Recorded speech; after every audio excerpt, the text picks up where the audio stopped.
November 7th, and chaos is amongst us. 10 games here on the NHL schedule tonight, and the Canadian teams, it is an absolute gong show with what we're witnessing right now. The Oilers are in shambles. The Canucks are going to sweep the board and win every single award. The Leafs, comeback heroes. I don't know what the hell is going on amongst Canadian hockey teams, but we'll break it all down here on the show today, get into last night's 2-0 sweep as well as preview tonight's games and give out best bets. But before we get into all of that, I want to remind people that today's show is brought to you by BetStamp. The easiest way to improve as a sports bettor is by using multiple sports books and always getting the best odds. We recommend using an odds comparison tool like BetStamp to help you do so.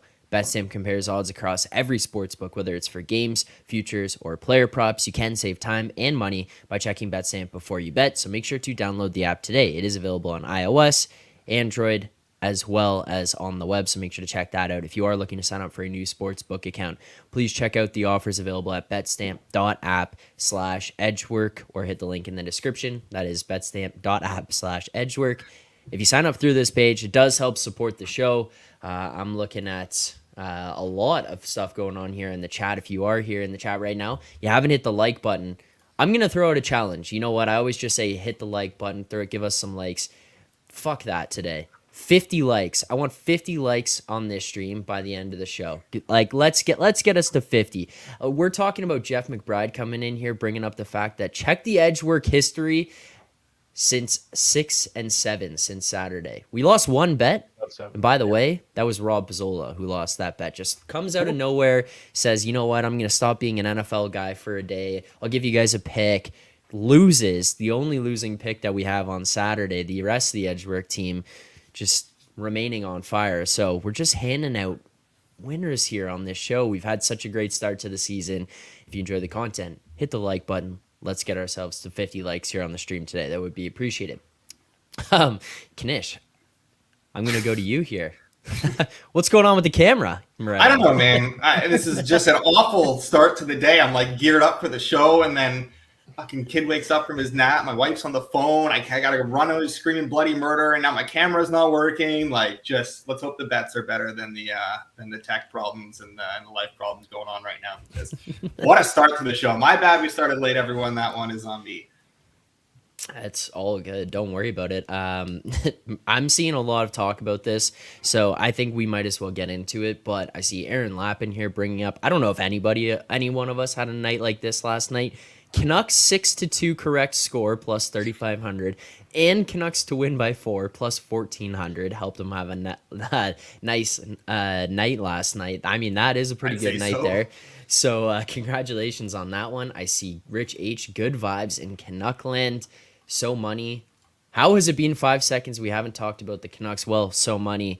I mean, we're looking at a team right now. Quinn Hughes for the Norris, Hughes for the Hart, Besser for the Rocket, Pettersson for the Art Ross, Canucks to win the division, Canucks to win the West, Rick Tocchet for Coach of the Year. Matt, can the Canucks do absolutely no wrong right now?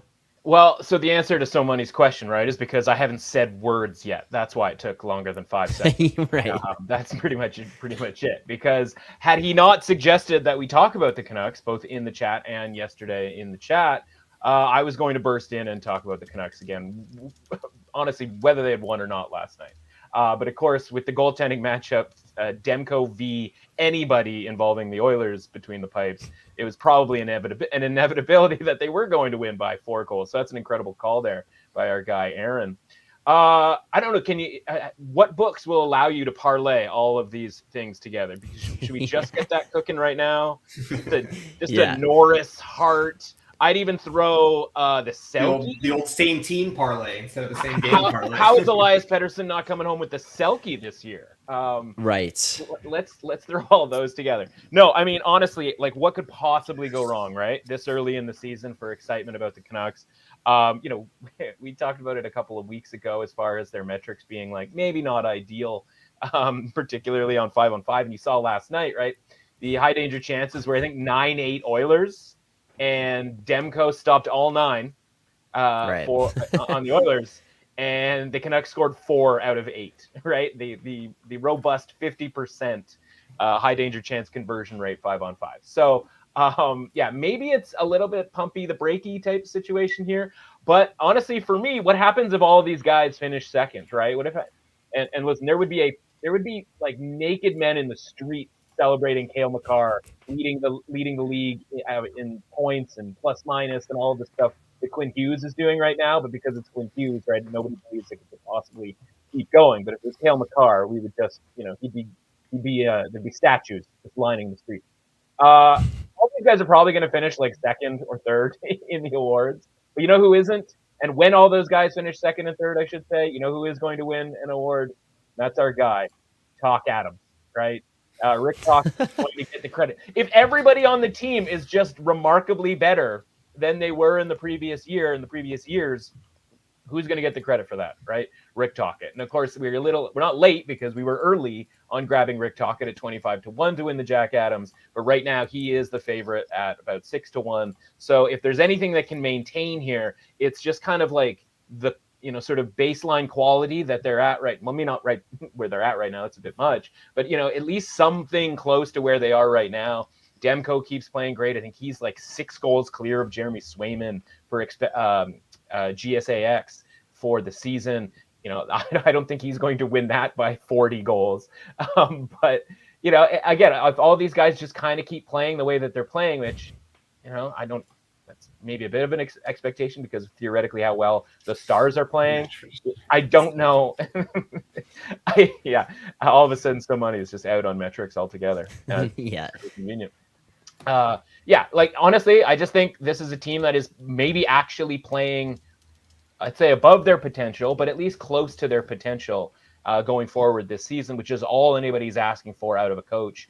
And so I think the one sort of reliable award, if you will, is still the Talk Adams Award, because of course they're going to rename it after. I think they're the fact that they're playing over their heads though is not down to Tocchet because their metrics are so bad. It's down to Demko and maybe their high, shooting percentage, high PDO. Obviously, I'm not here to shit on the Canucks. That's the last thing I ever want to do. That's tomorrow's show with Matt Alber. Yeah, I did that in the bubble season when they went on that little run and.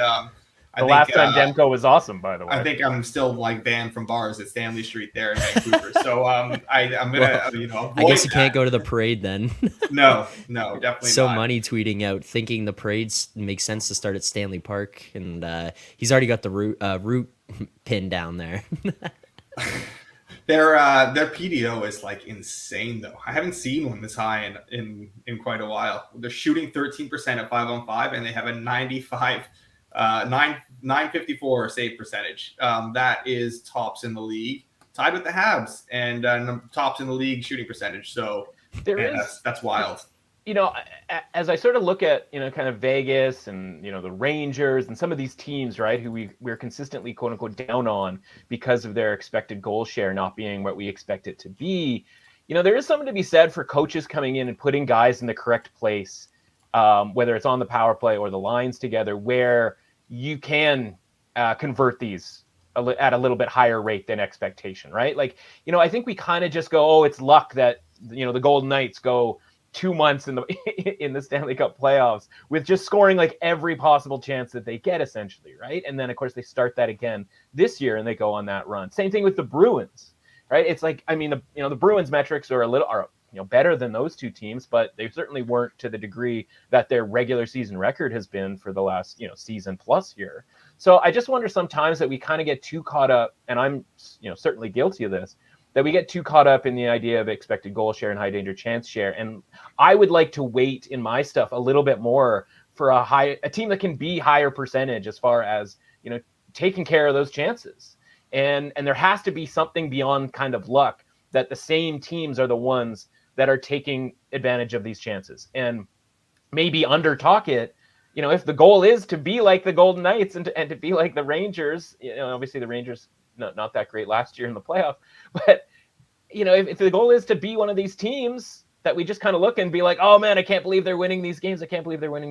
Like, you'd take that, right? Like, you know, I mean, But certainly you the need Toronto to Maple see it Leafs. over a much longer sample. Like we've Absolutely. seen it, you know, And if right he from was, Vancouver, it's like 11 games. and if this was his fourth season as the coach, Yeah. you'd be like, this is just a hot streak. Yeah. Right. Yeah. My point is like if the whole thing of changing the coach, right, and like we always talk about changing the coach and like, oh, the locker room's going to be like more, you know, listening to him and you're going to be more locked in and like all of these sort of like tangential kind of like narrative based type things. It's like, well, maybe systemically, you know, he's putting them in the correct place where the guys are able to score at a higher frequency. Brock Besser is in a better place on the ice to allow him to score. So while he might be getting the same amount of chances, he is more comfortable with those chances, right? The same thing with Pettersson, same thing with any player on any team, right? The idea is to get the coach to take the players and as chess pieces and use them and put them in the proper place where their efficiency can be at their highest. And so again, I just look at some of these other teams, like, you know, you feel jealous of the Golden Knights of the world and the Bruins of the world and be like, I don't know how they're doing it, man, but they're getting all like the goals are going in, you know, at a higher rate than average. And if the goals are going in at the higher rate than average, somebody's got to be doing something, especially with a team whose personnel hasn't really changed all that drastically, right? It's by and large the same, you know, top 4 or 5 guys that have been on the team since Alex was slandering them in the bubble years ago. Well, Yeah, so you're telling me that a coach who makes intelligent decisions and formats the lineup correctly and actually holds people accountable can weigh positively on a team? Yeah, it's crazy, right? Like it doesn't always mean more chances. Sometimes it means better chances for the players, or at least ones that they're more comfortable with. Yeah, right. I mean, I see where you're going with this, and like to an extent, there's definitely some merit there, but like Talkett isn't the reason that Demko has saved 15 goals above expected through, you know, like, right. I mean, you still need the players to get that great. Well, that's just him on a heater. He's just a goalie that's playing out of his mind right now. He's just seeing the puck well. But why now versus like when he could barely stop a beach ball, like in the Bruce Boudreau goalies era. make no sense, and you know they're very weird, and you know they're very streaky, and yeah.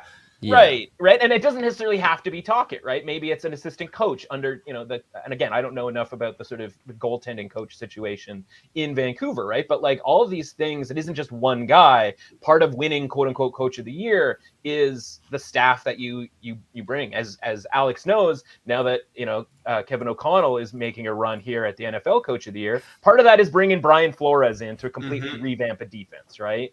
And so it isn't just him winning that award.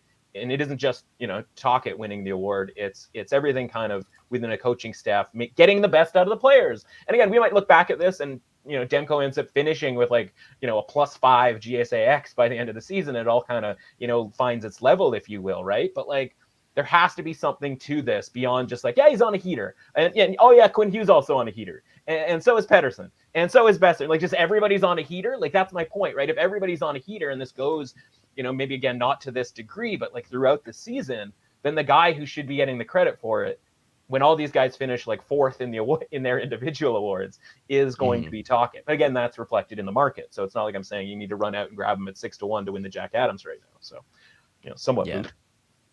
Well, and I'd also just even throw back to like even this analytics aside.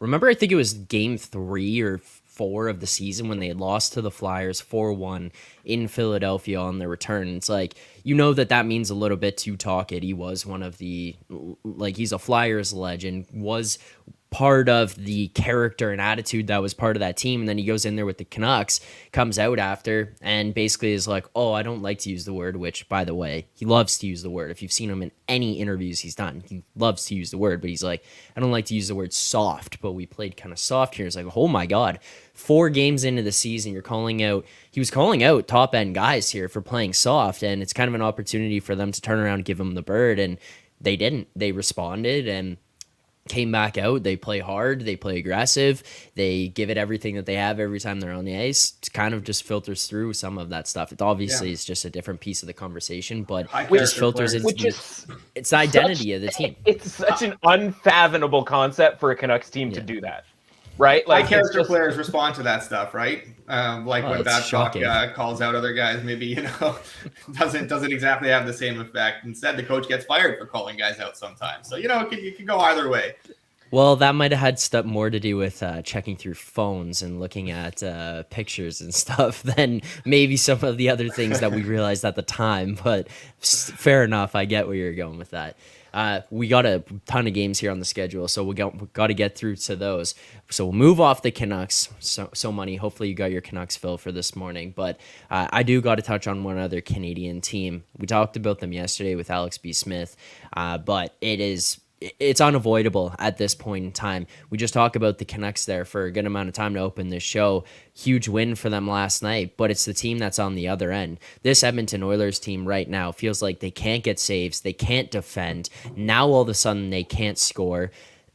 McDavid and Draisaitl have not been. I'm not going to sit here and say that they're not the players that they were last year, but they just haven't had the same impact on a game-to-game basis that we've seen them where you could just turn it on and take over. You see Woodcroft last night get kicked off the bench. They're flashing at Ken Holland in the stands. This Oilers team's got a game against the San Jose Sharks coming up later this week, and it feels like it's not even a foregone conclusion at this point that the Oilers are going to win. It's almost like people are saying, hey, if the Sharks don't win this game against the Flyers here, they might get their first one on Thursday against Edmonton.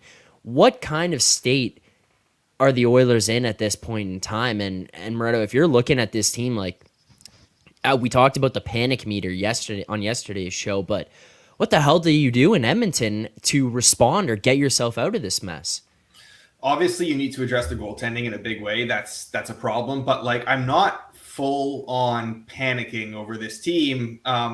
You said McDavid and Draisaitl are not playing great, and they're not. And this team still has like pretty good underlying metrics. So you figure those guys are going to come around eventually.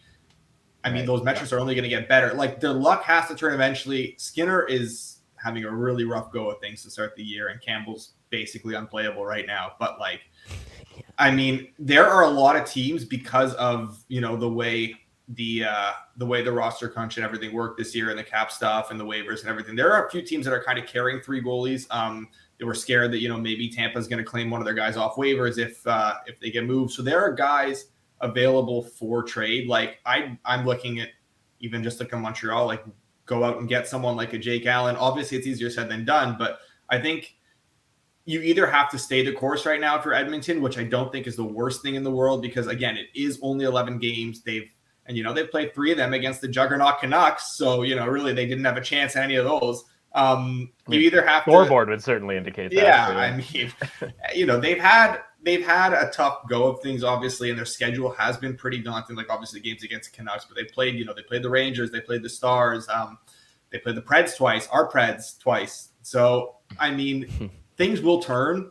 This team will be okay. They just need to start getting some saves, and I mean, it's a matter of confidence, right? Like one or two good games for Skinner, and things can slowly start to turn around. Or if they don't, at one point, you know, in the next couple of weeks, you have to maybe consider like, Ken Holland has to go out and make a change here. I don't know if you have like a 3-team swap, or maybe you can offload Campbell's salary somehow and like pay someone a first-round pick to take Campbell on, you know, a tanking team like a San Jose, and then you can go out and acquire like someone like a Jake Allen or something like that. But right now, if I'm Edmonton, I'm just staying the course. I'm not fully panicking, because like, I don't think McDavid's fully healthy. I think that's probably the reason that he's not playing.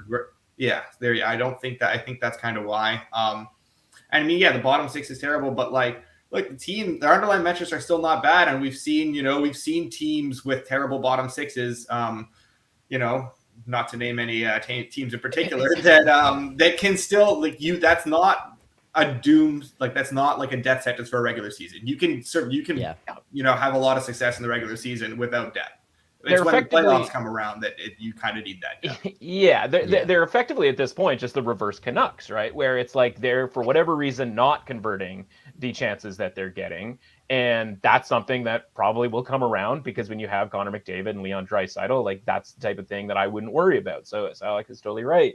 But like, you know, we talk about that, you know, the team that I guess we're hopefully not talking about today is that like every year it's like, we got to blow this team up. We got to blow this team up. It's like every year for the Oilers is the exact same. The goaltending's god awful, right? Whether it's like old man Mike Smith, or like somehow we decided that Stuart Skinner was going to be good. Like, I don't know if there was like, maybe there was like 2 months where he actually played well last season. And then obviously like things went to, you know, hell in a handbasket in the playoffs. Right. And of course, I don't know when we decided Jack Campbell was any good, but it's just this isn't it for the goaltending, right? And like they would be better off literally just like dumping both guys and just grabbing guys from the minors, like you know what I mean, like finding guys that we have never heard of and just having like honestly like an open tryout at this point, because as Demko and DeSmith are combining to be like way up here in GSAX, these two guys are combining to be way down here, and like that is what's killing them. It killed them last night with the aforementioned 4 out of 8 high danger chance conversion rate. But like Alex said, right, the Oilers are like 3rd in expected goal share at even strength and 2nd in high danger chance share. Like it can only be so bad when that is the case, right? Like 2nd and 3rd. And this is a team that's like basically like 3rd or 4th last in the entire league in the standings, right? So like, yeah, sample size, like all this stuff is supposed to come out in the wash. But the problem is these aren't goaltenders that you look and you go, oh yeah, like that guy's going to get it turned around. Because I don't believe either of those guys are going to get it turned around. Because there is no track record necessarily for those guys getting it turned around. So like that's the thing that's got to go. And so like whether it's getting rid of one guy, using a 1st round pick to get rid of one guy, it's like no, you got to go out and get somebody. And honestly, like you might be better off just finding some guy off the figurative street here for the Oilers. Like that's the main issue, right? And whatever, maybe the coach gets changed, but again, what are you going to improve when the coach changes? You're going to have a better expected goal share. It's already pretty good. Right. And again, maybe it's you change the coach, he puts these guys in different positions and they can convert better, like we just talked about. But like Connor McDavid and Leon Draisaitl are going to get into the positions that they want to get into to score these goals. They just kind of haven't yet. And so they're going to end up scoring more, but I don't know that it's going to matter. I think if you're firing anyone too, it's going to be Hall and not Woodcroft. Yeah. Yes. Yeah, I mean, as anything with the general manager, right? Like that's a bigger picture thing, and yeah, he probably deserves to go because he's put himself. And that's my point, right? About like bringing these guys back, right? And it isn't the 4 players on the ice, as it is in Toronto. It's the goaltending. It just always has been the goaltending. Right. Yeah, makes sense. All right, there you go. There's our check around some of the Canadian teams, specifically the ones that went head-to-head last night, and the Edmonton Oilers, the Vancouver Canucks. Let's get into the games here today. We got 10 games ahead of us, and you guys sent over a bunch of bets here, so let's get into all of those. First and foremost, let's start with the Montreal Canadiens Tampa Bay Lightning game here tonight. Montreal at home against the Lightning, plus 128. Lightning obviously coming off a back-to-back, playing in Toronto last night. Go over to Montreal here, minus 136 here on the road. A total of 6.5 coming in, juice to the over, minus 120 as of right now. Best price available. You see plus 115 on the flip side, on the under 6.5 there. Moretto, I'm going to you. Are we looking at a side or a total here with your Canadiens tonight against the Tampa Bay Lightning? Well, we know which side is the right side, but I'll leave that to Matt. I'll instead look at the total here, and I like the over. It is, I told you guys this morning that I liked it there at minus 120 quite a bit when it was a bit more widely available. It's not the most widely available now, so we can even track it, I guess, at minus 125. If you have access to that minus 120 or minus 125, definitely good to play it at that. I would play it a little bit smaller at minus 130, but nonetheless, I like this over quite a bit. Habs offense, it's been above average this year. Just got Dvorak back. Obviously doesn't move the needle a ton, but like just provides them a bit more scoring depth at least, and a bit more offense from that third line. And Lightning, not generating a ton, but they have that elite scoring talent, which we just talked about for Vancouver. A team that maybe doesn't generate a ton of chances, but they can convert their chances. And that's definitely something Tampa can do. Shooting a little over 10% at 5-on-5. I don't think that's due for any regression. I think that's just down to the talent they have on that team. Both teams defensively are a bit of a mess. The Habs getting worse and worse defensively right now as the season kind of wears on here. You're going to have Tompkins in net for Tampa, which is just a clear fate for me. And Jake Allen, who's coming bit more back down to earth as well. So not the best goaltending matchup. Two teams that, bleed chances against and can generate enough offense themselves.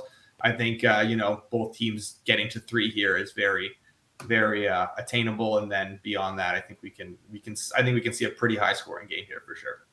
Yeah, Slafkovsky legacy game 3+. Yeah, look, 1 game on the first line and he's got 1 goal. Obviously, maybe should have been done a while ago, but nonetheless, I would be surprised if he had less than 3 points tonight. So 800 more games, and he's right there with Gretzky. Yeah. I like the Habs tonight. I liked them a lot better last night when it was plus 135. Obviously, people have sort of agreed with that. My cutoff was 120, so they're still available here at plus 128. It's getting a little dicey down with Pinnacle down at plus 123, and some of these numbers getting a little bit lower than that. So, yeah, definitely shot for the best number. But Alex covered it pretty well in his analysis about the over. And when I can kind of rely on Montreal to score, or at least sort of the expectation that they're going to score, those are the games where I want to be backing Montreal, right? It's the games where like, oh man, this might be an under, kind of a grind type game. It's like, kind of think Montreal might get shut out in this game. This is not that, right? Especially with the goaltending, the downgrade. And I don't listen.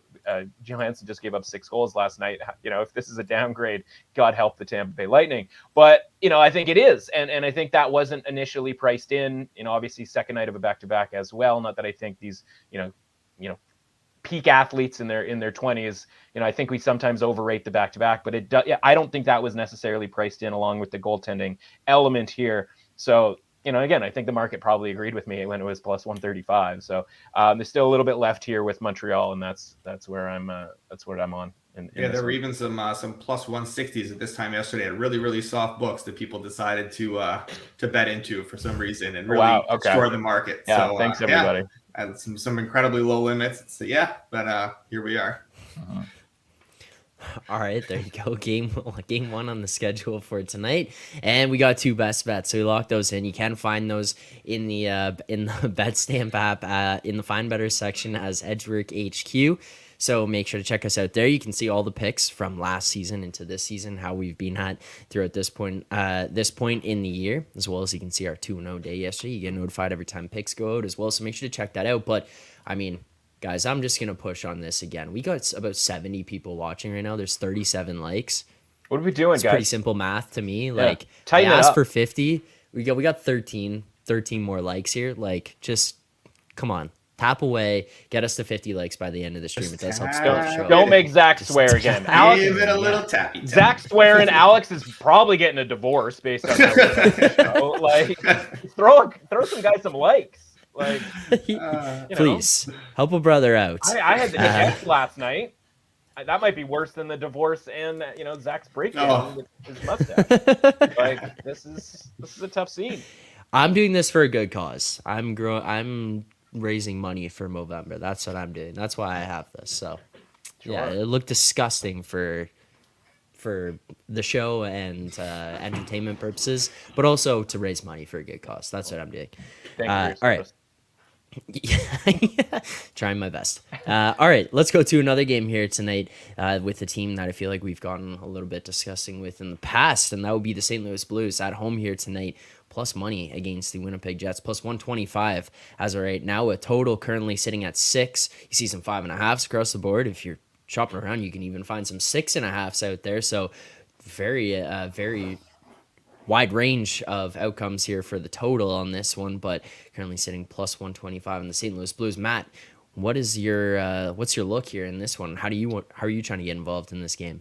Well, I wasn't really trying to, but it seems like the Blues have become my team lately. No one's trying to get into the Blues games.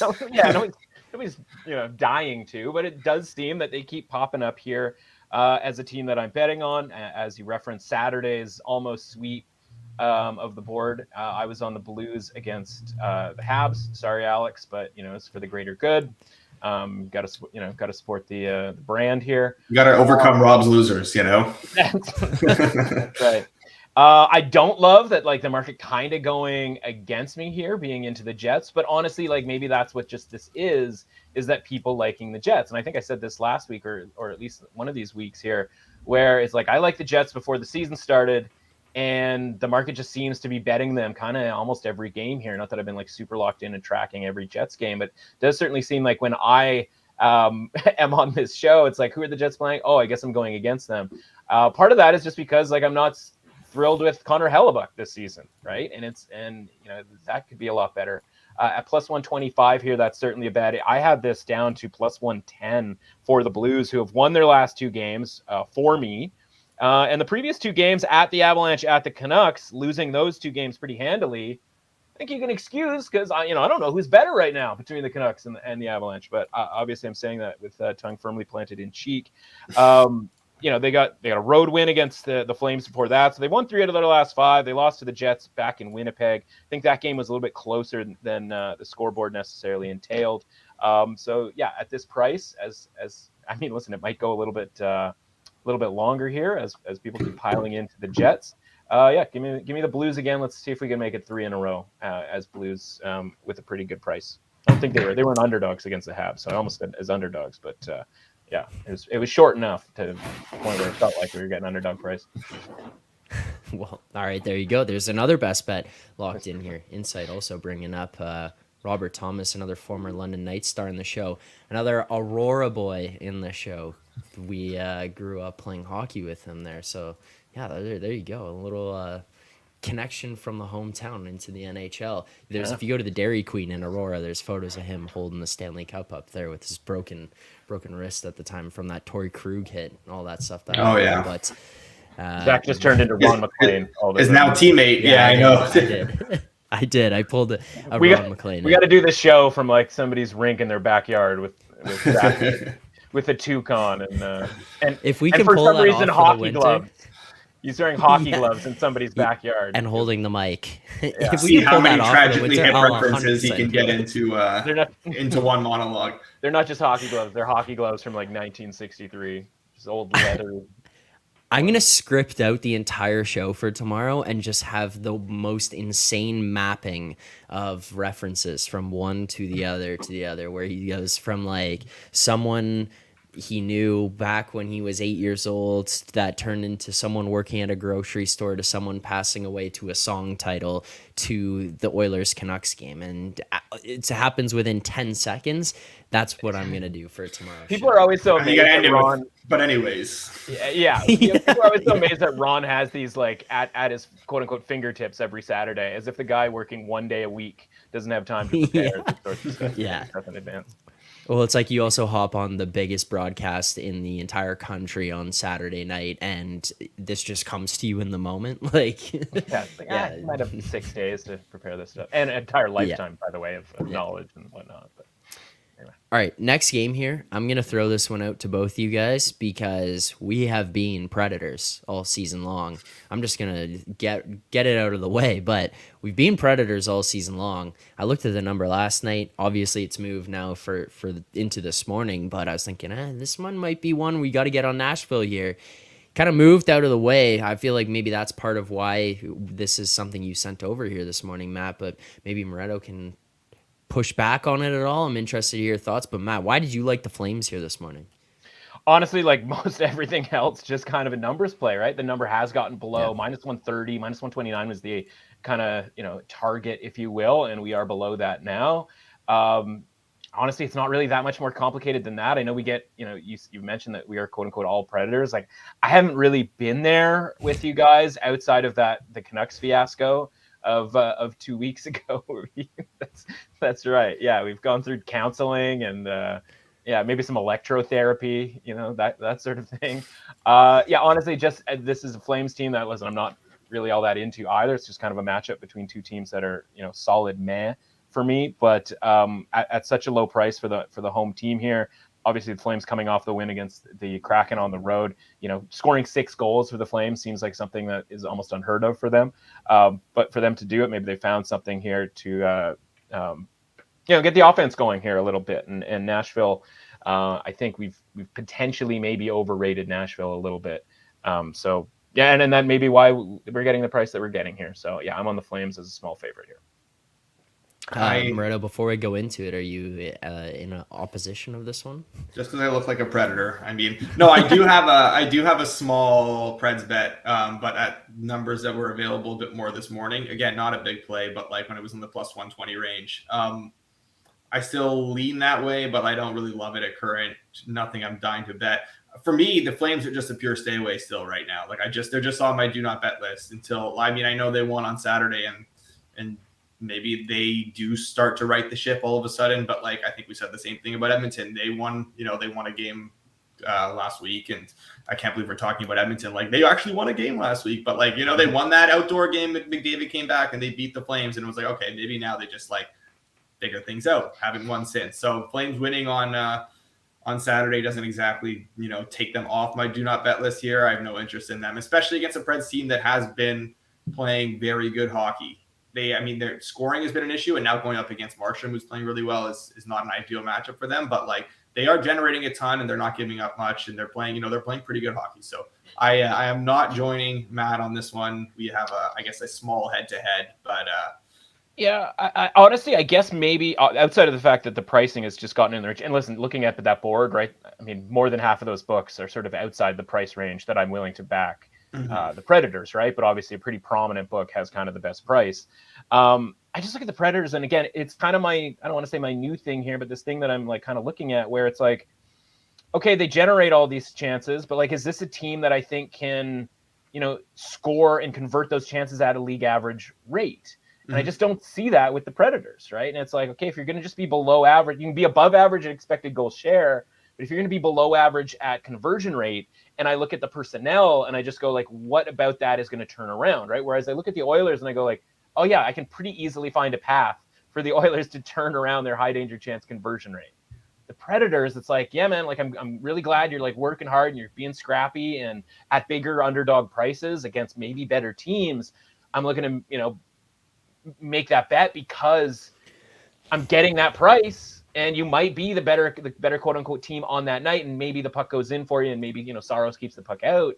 It's just like, when we get down to kind of 50-50 type pricing here on the road for a team that, again, against a pretty good goaltender, it's like, why would I expect the Predators to have like a higher conversion rate than normal? And it's like, there isn't really any reason, right? So that's a perfectly fair criticism, and that's been something the Preds have struggled with for a while. Their metrics haven't always been this good, but like, even still, that's something they've always kind of struggled with, and I think that's completely valid. But I do think we're at a point when we're like, I agree with what you're saying, backing them at longer prices against because they'll always be in these games.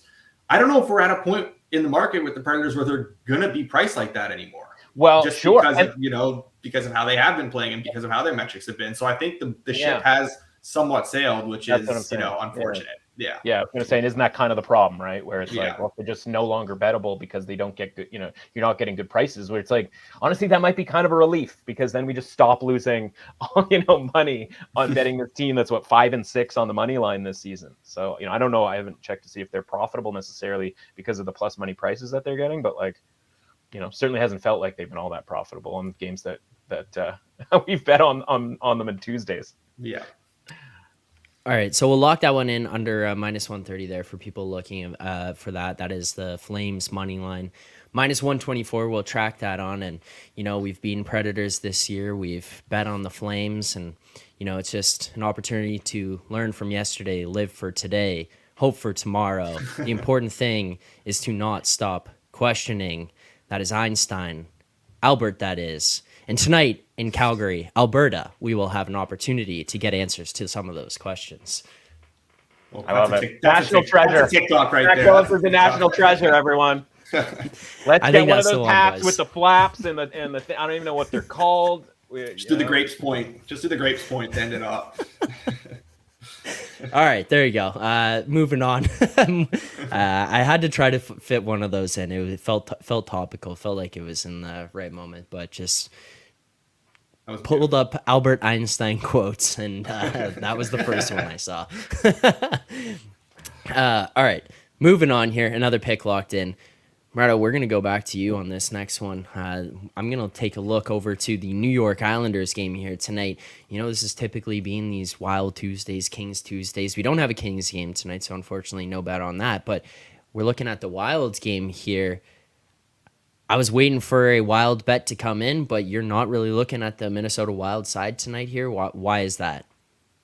Yeah, this is I think the market has responded to the fact that Varlamov is going to be starting. We got the not confirmation, but I think he's likely to be the starter now. It's trending that way on the show, which I love, because now we're just getting a better price on the Islanders. And to be honest, Varlamov has been fantastic this year. Obviously, you prefer Sorokin at the end of the day, but like, Varlamov's numbers have been better, and he's just been the better goalie in this very, very small sample size of this season. So coming off back-to-back shutouts, maybe is he due for like an absolute shellacking? It's possible, but like, hey, he's been great. 3 starts this year, over almost 9 goals saved above expected, and this is a Wild team that I know. We talked about adopting the new Wild Tuesdays. I think I made it clear from the start that I would never be a part of that, because this is not a Wild team that I am high on. This is not a Wild team that I like. And this is a Wild team I want to fade often this season, and I think this is a perfect spot for me to do it against an Islanders team that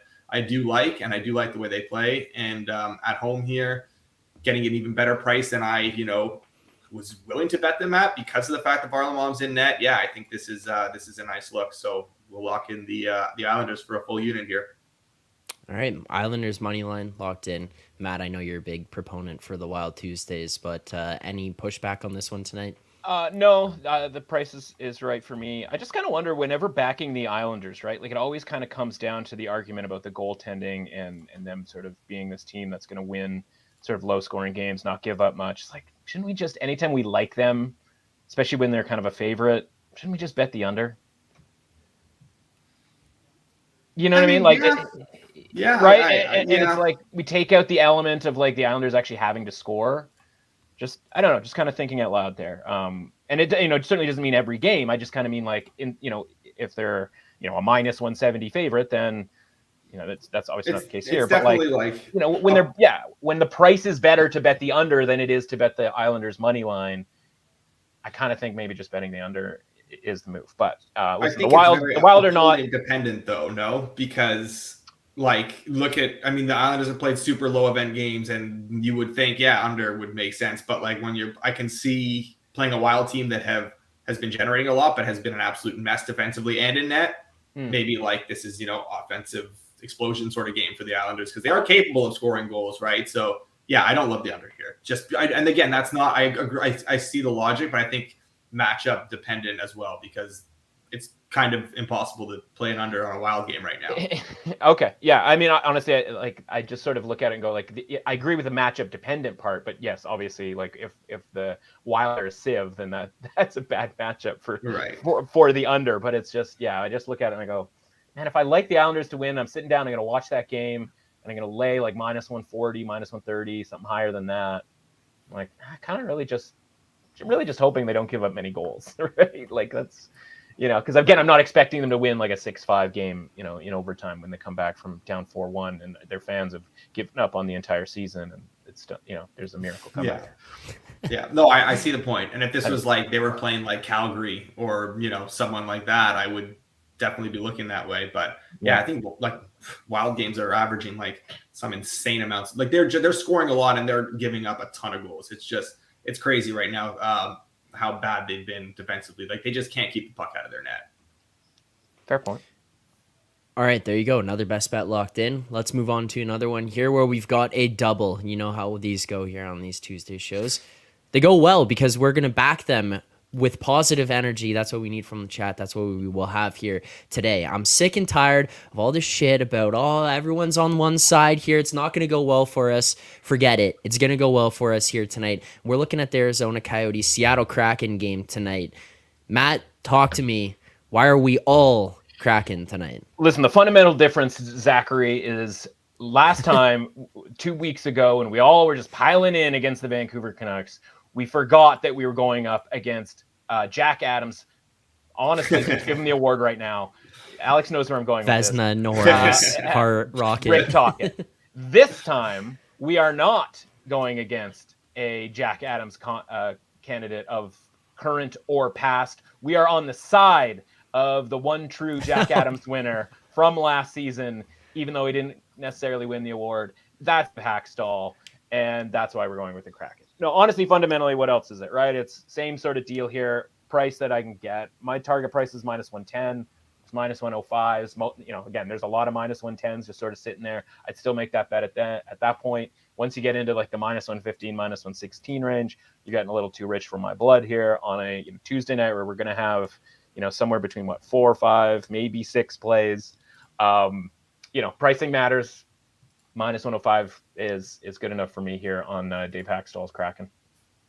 All right, and there you go. I'm Moretto, surprised I'll Alex is give going it up against his Coyotes. I want to hear more about this. We've come a long way on the Coyotes in the market. This is a team I thought I'd be betting often, and the adjustment has happened very quickly on them. So yeah, I mean, they've been playing well, but like their underlying metrics are kind of also aided by the fact that they have just throttled teams like Chicago and Anaheim. I mean, look, I haven't watched every Arizona game this year, but I did watch that Montreal game. I thought they were very fortunate to kind of come away with a win in that one. They haven't had a murderer's row of, schedules yet. Vejmelka has struggled to save the puck, and they can't even turn to him anymore. So now kind of like this is an Ingram, if this is an Ingram game, and this is kind of Ingram's net for the meantime was when Vejmelka struggles. So like Connor Ingram isn't exactly going to provide you great goaltending, and PK has struggled. Like I'm not at a point where like the Kraken are still a better team, and I'm not even high on the Kraken, but like, yeah, this is for me. This is I hope we get Grubauer. That's the one thing I'm kind of like the one reason I'd kind of wait and see, because I'm not sure if it'll be Decord or Grubauer for sure. But I mean, if we get Grubauer, then like, yeah, I'm absolutely in here at this price. And I'd still bet it now, even, hoping for the good news, because I think if we do get a Grubauer confirmation, this will run a little bit towards the Kraken. All right, there you go. Another best bet locked in, and this one a double. And we're keeping positive vibes. Like, enough of the, everyone's on the one side, it's not going to hit. No. It's a double best bet. The numbers say it's good. We think it's good. The Edgework show's on a heater. We're getting behind it, and you guys hit 50 likes here today. So thank you to everyone who did that. But you know what I'm going to do now? Next time. I mean, if you're watching right now and you haven't hit the like button. But next time, tomorrow's show, 50 likes? No. Like, we cleared that now.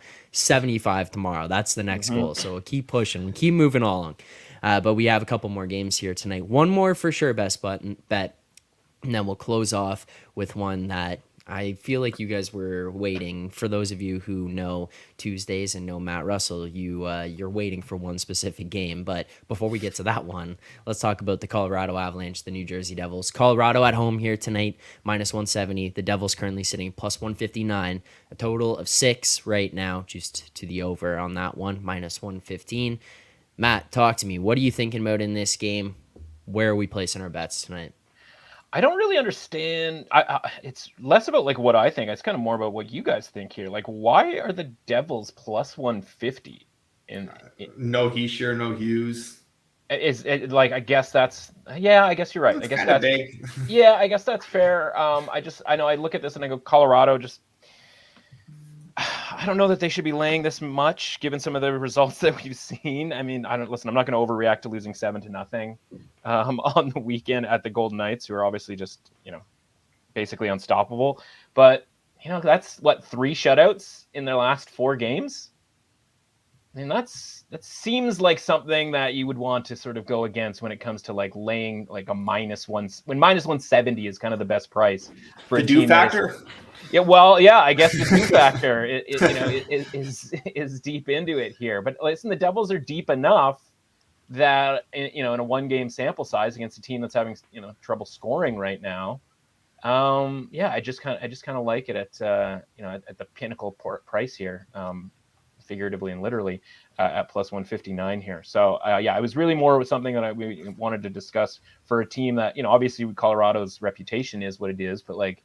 That's not going to get you so far when you can't actually score goals lately. Yeah, I don't know. I think the loss of Heischer and Hughes is just. You're moving to a point where you're at like Mike McLeod as your 1C and Eric Holla. Like it's kind of tough to trust that, and I don't know how they're gonna. I mean, like the Devils, a team that like is. Always like 60% expected goal share and always like controls the run of play at 5-on-5 and is known to just dominate teams. You take out 2 of their best players in that, and all of a sudden you got guys like Bratt and Toffoli and and those wingers that are pretty reliant on that great play down the middle that they don't have that all of a sudden now against an Avs team that is pretty deep down the middle with McKinnon. Johansson's playing well, Ross Colton. So I don't know. I think it's kind of a tough time for them to go into Colorado just without those 2 guys.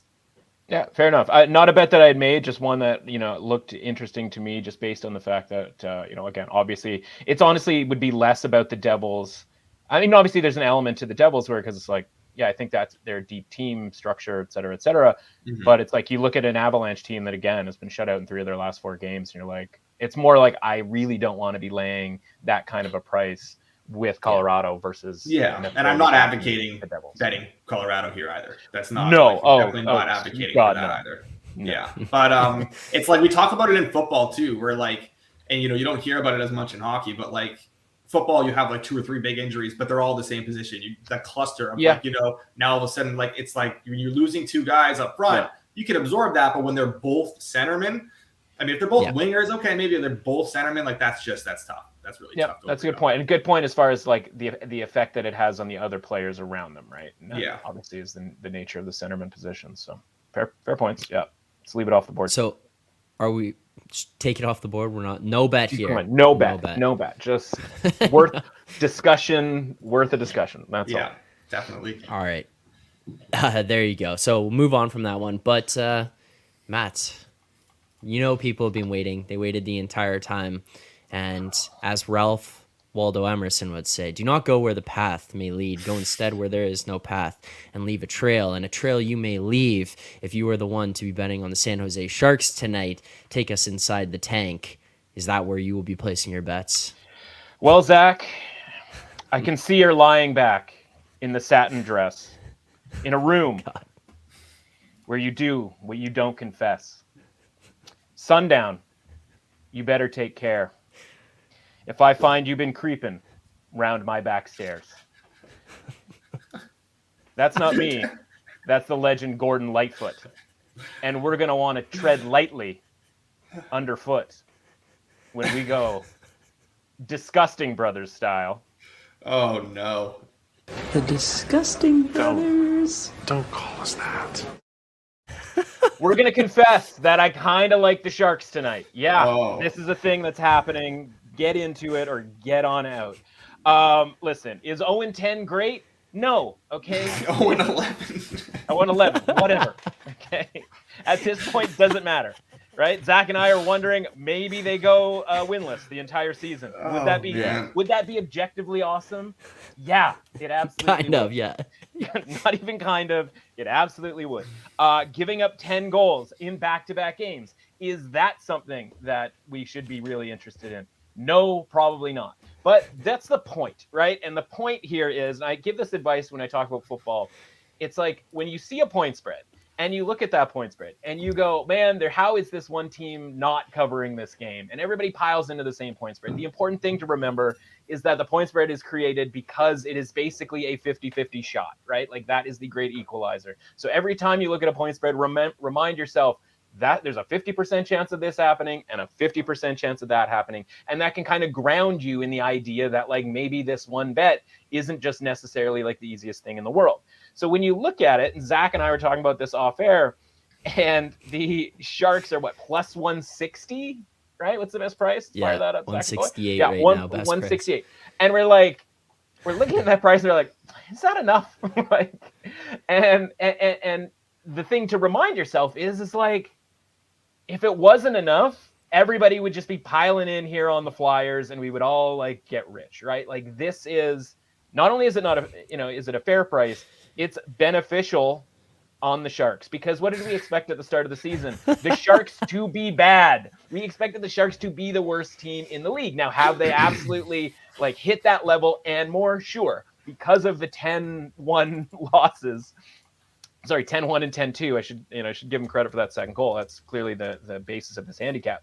But let me read you the teams that they've played here. And I think this is where things get, I don't know, somewhat palatable. The Golden Knights, the Avalanche, the Hurricanes, the Bruins, Alex's Predators in Nashville, at Florida, at Tampa Bay, at Carolina, at the Capitals, and then the Canucks and the Penguins. There's kind of not a garbage team in there outside of the Capitals to be found. Penguins. But yeah, I hear your point.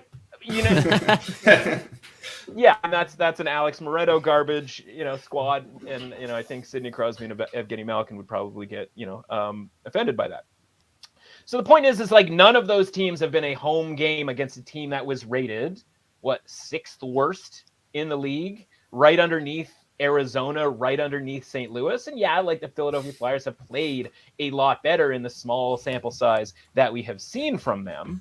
But this number probably this comment doesn't. It's true. I'm lost. I'm like, well, what do we do? We get super weird. Well, this here. Team's in California. Yeah. Well, that's why Sundown is the name of the Gordon Lightfoot song, because we're creeping around the back stairs here. Honestly, again, I don't know when the Sharks are supposed to win a game, but at home against, this is honestly the best opportunity to win a game. So as much as like the 0-11, I almost said 0-10 again, maybe because 10 is such a prominent number in their history. It's like, I don't think it's happening against the Oilers, because again, the Oilers can at least create chances. Then it's up to the Connor McDavid, Dreisaitl's of the world to actually convert those. And then it's, Golden Knights. I mean, maybe the road against the Ducks. I think Panthers, Blues, and then they go on the road again. The Canucks and the Kraken. Again, this is just the worst team that they've played so far, basically this season. I mean, I guess you could make the case that the Capitals were, but like they were playing the Capitals on the road. So, honestly, I'm going to push back. I'm going to push back because I think the Flyers are actually playing very good hockey right now. I never said that they were. I said that they were. I said they absolutely. Well, at least they started the season playing really, really good hockey, and now that's maybe come back down to earth a little bit here. This is this is a team that just lost 5-0 to the Kings. I realize that the Kings are an absolute wagon, great hockey team. Our Kings. Yeah, but this team, the Flyers are still like a high variance type of a team here, right? And again, from a rating standpoint, the Sharks are already rated the absolute worst. It has gotten rock bottom style here, right? Like this is one of those where you would look at the point spread in a football game and just be like, we have reached the bottom of the market with the Sharks. And maybe we haven't.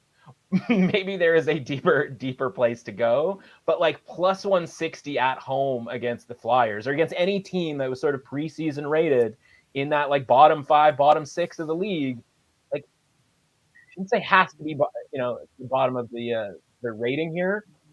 Like it's got to be pretty close, right? So yeah, at plus 160, not a penny less. Yeah, we're getting disgusting here. I'm washing my hands of this. I have no part of this. I am not on this. I cannot.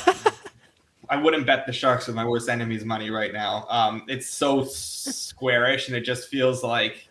But like I could absolutely get talked into a Flyers minus 1.5, and I'm not going to bet. I'm just going to say I don't want it. I don't want to ruin my night by even having to look at this game or pay attention to this game. But like, I am not watching 1 second. Well, you're going to be checking the score, and I'm not even going to check the score. Hell no. I'm washing my hands of this. I am going to be in bed asleep by well before puck drop. Well, I shouldn't say well before puck drops. 10.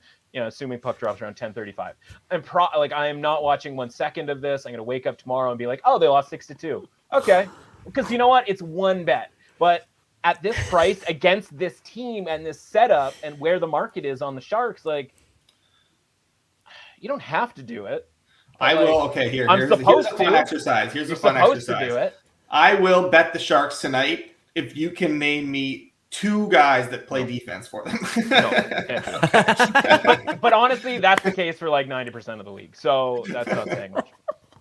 That's the point, right? It's because when you're too close to it, and if you sit through those 10-1, 10-2 games, and you're too close to it, and you look and you evaluate, you got your scouting reports for every player on every team, you blind yourself by like the sort of technical elements to it, right? And this is a team that like, again, they're by far the worst team in the league, but like, are they that much worse than Chicago? They have a better expected goal share. This is the heat check. This is how I was about to pull that one up. You're right. This is an absolute heat check. I'm coming in for like a 5-minute like dance tomorrow on tomorrow's show. Honestly, I wish they were playing someone different because I would maybe be able to get like I know what we're saying about how bad the Flyers technically are, like how bad they were supposed to be coming into the year and this and that. And again, small sample size to start the season, but like there's a decent amount to like about this team. And I think the whole thing about the Flyers being garbage and stuff was like down to the fact that they're actively saying they're going to sell off whoever they can and whatever. So like until that starts happening, I'm not like I'm kind of looking to bet this team. And I mean, how many teams are going to be laying minus 180 in this spot? Most in the NHL right now would probably be the same price in this spot. So based on how the Flyers are playing, and again, Flyers who have also played a pretty tough schedule and have played like very impressive games against the likes of like, Vancouver, Edmonton, Dallas, Vegas. Like they've also had a pretty tough schedule and their expected goal share remains very high. So it's not as high as it used to be, which means it has come down in the last. It's come down a little bit. It's come down a little bit. If I listen again, conceptually speaking, like betting 101, chapter 1, like the idea that a team who everybody thought was going to be kind of like fifth or sixth worst in the league comes out and in a small sample size creates this belief in the market in them to the point where maybe their pricing is a little too high. Like that's something I want to be involved in. Whereas like Edmonton, on the other hand, like we've seen Edmonton's rating drop to the point where last night they were minus 110. You could get some minus 105 against the Canucks when 3 weeks ago they were minus 160. So on Thursday, it doesn't really apply because the Oilers rating has dropped to the point where like the Oilers are a team that I would lay a significant price on because again, they're a better quality team and the small sample size has brought their rating down. In this case, the small sample size has brought the Flyers rating up, and obviously losing 10-1 and 10-2 with the Sharks, and obviously the losing 11 straight games here. Like this is still a team that went to overtime. What was it against Colorado, something like that? Like they're still professional hockey players. I mean, most of them at least. Again, from a rating standpoint, one team I think right now Flyers is overrated. One team is awful, but is probably at the absolute bottom of their rating. And so therefore, like just betting 101, it's like, I just kind of have to grin and bear it. And the best part is this game starts at 10:30 Eastern time. And so I don't actually have to watch it. I can just treat it as a commodity. And like, if I take a 1 unit loss on this play, like I will be fine with that. It's just a play that needs to be made over the course of 10,000 bets, because honestly, I know why there's an edge. There is a big edge. I know why that edge exists, and I just have to play it. And again, because I'm not sitting there watching all of these games, like I'm going to watch MACtion tonight, and then I'm going to go to bed, and I'm never going to think about this game until tomorrow morning, and like maybe even a good hour or two into my morning tomorrow, probably around 10:30 when I realize that I need to swoop in on Edgework Wednesday and do a victory lap. And of course, if they lose 6-2, we never talk about this again, because I'm pretty sure that's how this works. Yeah, fair enough. This is the definition of bet numbers, not teams, right? Like that's basically what this boils down to. And I get it. I think, I have no interest. I have less than no interest. I couldn't possibly do it. After betting the under against Vancouver last week and watching Vancouver score 10 goals basically in the first period, I'm like, yeah, no, I'm out. I'm completely out. It's like when Tom Wamsgans got sold out by cousin Greg here. I am. Yeah, well, so disappointed. It's locked in. I mean, I tracked it there. I see a comment Jordan Moso bringing up. We all know the Sharks' first win will come against the Leafs. This is what I was thinking as well. I looked it up. Back in January. I was looking it up. I was talking about that with my friend last night. They have a back-to-back in January. The Sharks win one, if not both of those, as like plus 450 dogs. 100%. 100%. Like. Yeah, 100%. There is.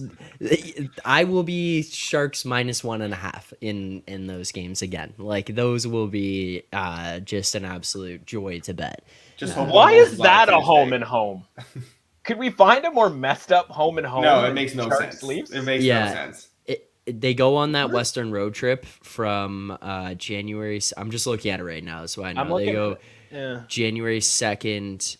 LA 3rd, Anaheim 6th, San Jose. Then they come back here, and then they play San Jose 3 days later on the 9th. Yeah, so like, and San Jose comes up and plays kind of. Montreal and Ottawa and Buffalo in that whole second. Yeah, just bizarre. Anyway, all right. Well, another disgusting pick locked in there, and arguably the most disgusting. Well, yes, probably more than anything else. Disgusting. I just want everybody every Tuesday from now on to just treat every other disgusting brothers pick like. Oh, well, at least it wasn't the Sharks that one time. If that's all that we get out of this is just like, oh, well, you know what? At least it wasn't the Sharks that one time. Then all of this is worth it. Fair enough.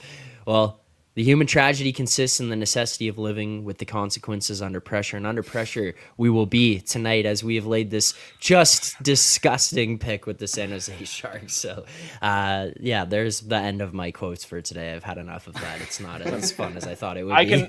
I can picture every move that a man could make. Getting lost in her loving is your first mistake. And You guys just Googling quotes during the show. You guys are going on these heater rants. I have a little bit of time to try to find something. Oh, man. All right, I love it. Let's recap the picks for tonight here. If you do want to track them and see how we do throughout the course of the season, you can find that in the BetStamp app in the Find Better section as Edgework HQ. So make sure to go over there, track all of our picks, and see how we're doing. But for tonight, let's get into it here. First and foremost, Montreal Canadiens money line plus 128, full unit there. The over 6.5 between the Habs and the Lightning, full unit on that one as well. Then we're going to the Islanders game, minus 118. That one has moved against us a little bit. We're seeing minus 110 there now, but we did go full unit on that. And then we're looking at St. Louis Blues money line plus 125, full unit.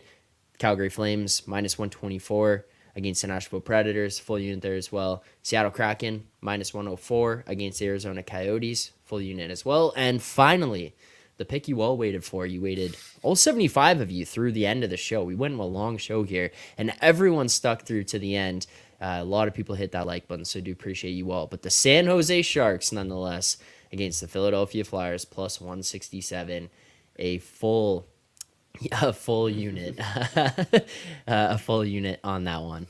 There's our picks for tonight. Again, you can track these in the BetStamp app in the Find Better section as Edgework HQ. See all the picks we've given out this year, see how we've done, and see if we can figure out our way through another successful night here ahead of us. The heat check. The heat check. Yeah, as Insight says, our greatest weakness lies in giving up. The most certain way to succeed is always to try just one more time. There you go. I mean, yeah. Miley Cyrus. Miley Cyrus. Really good pull. All right. Well, thank you to everyone who tuned in here today. Do appreciate it. As Jeremy says, you come for the hockey, you stay for the philosophy. That's what it is all about. You walk away from here. I actually was going to say smarter. I don't think you walk away from this smarter, but maybe you walk away with some more money in your pocket. You definitely walk away from it. Yes. Thank you to everyone who tuned in here today. I really appreciate the support. Appreciate you guys hitting that like button. If you listen back on podcasts after, make sure to subscribe, rate, review, all that good stuff. Help support the show. Help us do more content. Maybe we can get some type of watch along cooking on here at some point in the next little while. But more content is able to come the more you guys support this channel. So we do appreciate that. Matt, Moretto, thank you guys so much for taking the time here to do this morning, run through this full slate, give out best bets, and break down the gong show that is Canadian hockey, specifically with the Edmonton Oilers. And then on the flip side, the shining light that is the Vancouver Canucks out there, going to sweep all the awards for this season. But thanks to everyone who tuned in.